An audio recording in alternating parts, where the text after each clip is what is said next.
saya pikir keributan ini kan sudah dimulai ya, publik sudah tidak nyaman dengan istilah mahkamah keluarga. Mbak Nila bisa cek beberapa hari yang lalu setelah putusan, kalau kita Google Map itu ya, mahkamah keluarga, ada tuh tujuan mahkamah keluarga, dan itu titiknya sama dengan mahkamah konstitusi. Kita tahu Jokowi powerful ya, dia memegang angkatan bersenjata dan angkatan keamanan berupa polisi. Tetapi kalau publik sudah tidak nyaman, apakah Jokowi harus tunggu dulu ada situasi yang runyam, tidak nyaman, baru dia kemudian menegakkan konstitusi? Tugas Jokowi memastikan konstitusi itu tegak. Kalau tidak, wajar saja ada yang menuduh Jokowi sebagai pengkhianat konstitusi kan. Kalau Majelis Kehormatan MK ada malaikat, tidak perlu kita khawatir. Tapi karena mereka semua adalah manusia yang bisa digoda, diancam, ditakuti, menyimpang, maka kita harus khawatir putusannya tidak baik-baik saja. Ada di berita Adi-Adi itu aja, konfirmasi ya. Pak, benar Bapak melakukan lobby terhadap hakimnya? Ya kalau begitu putusannya masa begitu. Oke. Tapi enggak Pak, tapi enggak Pak, terkait lobby itu gimana Pak? Enggak ada tuh lobby gimana, orang putusannya dibaca sendiri. Udah baca belum putusan 9? Ya udah, oke. Poinnya klarifikasinya apa Pak? Iya Pak. Apa? Mundur. Yang mundur dari perkara 9. Yang menentukan jabatan milik Allah, Tuhan yang Maha Kuasa. Pak, ya. Kalau tadi berarti. Oke, mengutip setuju. Ini kan sudah profesor semua ini, tinggal kepalanya aja yang belum botak ini. Oke, jadi dianggap selesai ya. Kal selesai, LBA selesai, izin yang mulia, Pak Denny selesai. ada permintaan sedikit yang mulia. Minta apa lagi? Yang pertama yang mulia, terkait pemeriksaan etik ini kami mohon, karena sangat urgent sekali, pihak yang menerima berkas sampai masuk ke pre-register dan terdaftar perkara tersebut semua diperiksa secara terbuka. Itu permintaan kami yang mulia, karena ini adalah pintu awal permasalahan dugaan konflik of interest perkara ini yang mulia. Pihak yang menerima berkas memproses dan meregister ini menjadi satu perkara, karena dalam investigasi yang kami baca dalam media itu ada perintah untuk menerima. Makanya agar menghindari suzon, sebaiknya pihak-pihak tersebut diperiksa secara terbuka yang mulia. Itu yang pertama. Untuk yang permintaan kami yang kedua, mungkin untuk pemeriksaan ahli bisa dihadirkan Dr. Busro Mukodas. Beliau adalah Ketua Komisi Yudisial pertama yang mengkonstruksi betul perilaku hakim dan etika hakim yang seperti apa yang harus dilaksanakan dan diterapkan serta diawasi.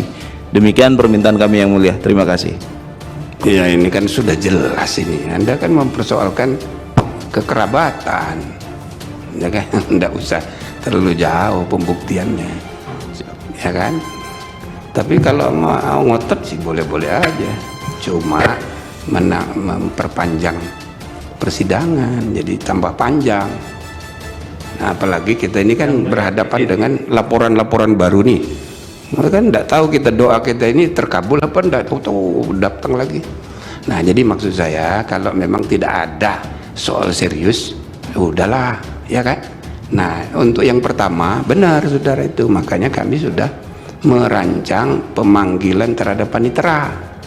Itu sudah tahu itu kan. Jadi ada masalah dalam administrasi, itu kan kita mau cek, kita panggil. Cuma itu tadi tertutup.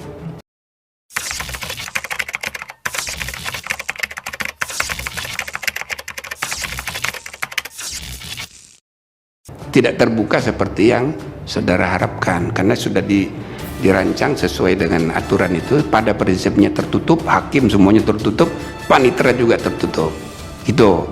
Nah, sedangkan yang ini yang terbuka, itu aja. Tapi kami bertiga itu sudah sepakat, ini kita harus counter ini. Kenapa ini informasi bisa keluar? Itu nggak benar itu, ya kan? Misalnya di Tempo, kita kan nggak bisa menggugat Tempo, tapi Tempo itu pasti dapat informasi dari mana. Nah, itu kan harus kita cek, Jadi ada pelanggaran pegawai juga. Nah, itu yang akan kami periksa panitera dan timnya. Tapi tidak bisa terbuka seperti yang saudara minta. Nggak apa-apa itu, ya. Percayakan aja sama kami, ya. Oke? Kalau untuk kami selaku pelapor menghadiri tapi tidak merekam atau melakukan aktivitas lainnya yang mulia, karena kami selaku permohon sebagai pihak yang dirugikan, gimana yang mulia? Oh, udahlah ngotot saudara, tidak apa-apa, percaya aja sama kami lah. Kita ini udah sama sepakat ini kurang ajar ini, gitu kita udah pada marah ini, ya kan. Cuma ya kita bagi yang pelapor dan pembuktian ini kita bikin terbuka, sedangkan untuk yang intern kita bikin tertutup, karena di peraturan PMK-nya itu dibilang persidangan tertutup. Gitu. Jadi ini kita sudah tidak sesuai dengan PMK ini.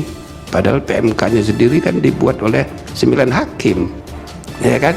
Nggak objektif juga. Harusnya, ya kan? Prosedur penegakan kode etik tidak dibuat. Nah, ada dua. Kalau etika material dibuat secara internal, maka ya etika penyelenggara pemilu itu dibuat sama-sama antara KPU, Bawaslu. Tapi pedoman beracara penegakan kode etik itu DKPP yang memutuskan, yang membuatnya. Jadi itu impose from without. Jadi bukan ngatur sendiri prosesnya itu. Tapi saudara, ini kan sesuatu yang masih evolving, tumbuh.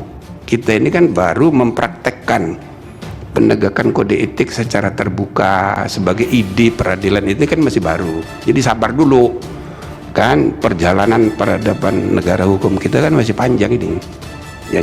Jadi sementara udah sabar dulu lah, ya, udah cukup lah. Nah begitu, nggak usah ngotot lagi. Oke ya, ikhlas. Nah ya oke. Izin yang mulia. Konfirmasi aja yang mulia. Apalagi Ziko? Nggak, konfirmasi aja. Jadi hari Jumat ya, satu saksi satu ahli saya ya. Hari Jumat atau saya kabar. Jumat. Oke, makasih yang mulia.